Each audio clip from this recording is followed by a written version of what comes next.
500 youths from Zombo and Madiokolo districts have benefited from the 2-year European Union-funded project dubbed Prevention Response to Teenage Pregnancy through Life Skills, Income and Formal Education Re-Entry project implemented by Rice West Nile in partnership with Palm Corps and the Sustainable Plan and Action for Community Empowerment Space, aimed at contributing to the inclusive education, decent work, economic growth and eliminating poverty for adolescent girls, young women and boys. This was revealed during the European Union delegation representative visit to check on the project areas and activities carried out in the 2 districts of Madiokolo and Zombo, together with the members of the consortium and the chief guest, His Highness Philip Raoni Olarkel Ubimu III, the King of Kelalur Kingdom. Nyakawoti Martha, a student and one of the beneficiaries of the project, thanked the European Union for this project as it has enabled her to go back to school to pursue her education. I had interest of being in school, but I did not have anything to use in school. That's why I dropped out of school. But when this project came in, the project helped me a lot. It brought for me cards, school uniform, stockings, school shoes, books, rulers, pens, and so many others. And it made me to have interest in school. This taught me that I have to work hard so that I become what I want to become. Peace Pia Shell, the Child Protection Officer, Sustainable Plan and Action for Community Empowerment Space, stated that the Prettier project is targeting prevention and response to teenage pregnancies in schools and communities. We are targeting prevention and also response to teenage pregnancy in schools and the communities. So we are looking at 2 different sets of adolescents, those in school and those out of school. The ones in school, we are doing a prevention strategy, while those who have already left school, we are doing the skilling, and also those who are able to re-enroll are being encouraged to get back to school. The project beneficiaries, especially the adolescent girls and young women, we have 500 in total. We have 20 girls and they are coming from each school of the 6 schools within the 2 districts, that is Luku, Ezo in Kano. Then we have Zabu and Anyiribu in Madiokolo. Then Ajibu and Amadudu in Madiokolo. Then we have Okeyu and Pakada in Abanga sub-county in Zulu. So the 440 are the out-of-school girls, but we've also added 40 boys onto that number to make the total of 500 beneficiaries. Pax Sakari, the Executive Director for Rural Initiative for Community Empowerment West Nile and Consortium Lead for the implementation of the Prettier project, stated that this project is targeting children who have dropped out of school due to challenges such as financial difficulties and teenage pregnancies, with the aim of reintegrating them back to school through sensitization of education and skills training. This project is operated in Madiokolo and in Zombo, the 2 districts, and then also in 6 counties. So what we are doing right now, we are reintegrating children who had dropped out of school, maybe P6, maybe P5, maybe P7, take them back to school after thorough sensitization.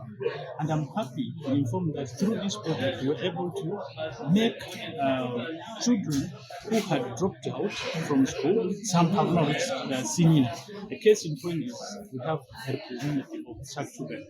Then reintegration, and then those who had totally dropped out and they have no future to go back to school, we enroll them and take them to do vocational skills training. This, the number we now have is 8. That is first cohort who have already been registered. Who have already been graduated. Now we are moving to give them the startup kits. The second cohort, again, we have already registered. So this project is so young. We have just done 1 year. It is 2 years project, but we have just done 1 year. But you see the overwhelming impact that it has created. Elizabeth Ongom, the European Union delegation representative, thanked the consortium partners, local government representatives, and the Kelalur Kingdom for their individual roles played in ensuring the young people are given a second chance to pursue their education through this initiative. I have had many positive things. I have had good stories. I have seen areas which can be improved, but overall, I must say it's very favorable. I'm happy, and that is a message I will take back with me, that I have seen so many young faces, many of whom have got a second chance with their education after all the challenges they probably faced as young people. Both here, I've seen this in Nebu here, I've also seen it in Mariupol. And it gives us a sign of, it gives us hope that actually the intervention is on the right track. His Royal Majesty Philip Olarkel Ubimu III, the King of Kelalur Kingdom, in his address appealed to the parents in the community to protect their children against teenage marriages by empowering them with education and skills training. I am calling upon parents, and that is again in our pronouncements we made there. Please, parents, in any society, the responsibility starts with you. If you can't protect our children, it is very hard for children to get protection out there. I am very saddened, like he said, most parents, unfortunately, in our community, see their children as a resource avenue. So imagine you're a girl and you've gone through that, and all your parents are thinking, oh, how many cows can I get from the cow crate? What does that make you feel as a young girl? It must be devastating. I cannot even bear to imagine. But so let's parents, let's take time to value our children. I call upon something that I feel will do way more good for the girls who have been affected by this, which is skilling. I'm not sure, but these days I don't know if it is now that most young people, I think, the career they see is on social media, TikTok, and I don't know if we don't have any other skills we can train them with.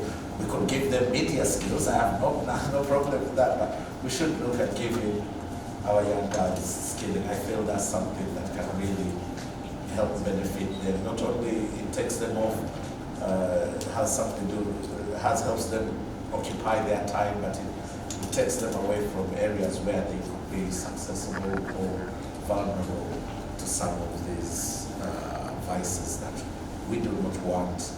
According to the barrier analysis study conducted in the communities of Zombo and Madiokolo district, it was revealed that parental negligence, unregulated night discos, and teenage marriages are the obstacles to girl-child education. This project, in collaboration with the local government, cultural and religious institutions, seeks to promote education of children through actions to prevent and respond to teenage pregnancies in the region. Okomuringa Christine, Alfred Jawok, West Nile Television, Nilecast.